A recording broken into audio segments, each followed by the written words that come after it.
Hello and welcome to the unboxing of the Wacom One Creative Pen Tablet. The Wacom One is one of the most popular and affordable creative tablets in the market. This current one is the smaller variant. There is an illustration on how to set up on the back of the box. Very helpful. Let's open it and see what's inside. This is what the tablet looks like.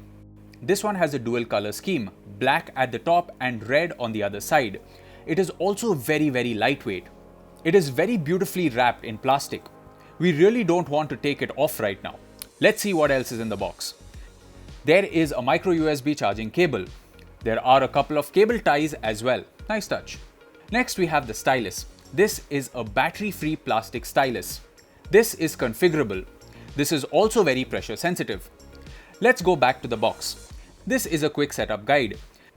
These are the same illustrations as we have seen before. And there is a product information brochure. And that is all you will find inside this box. Thanks for watching.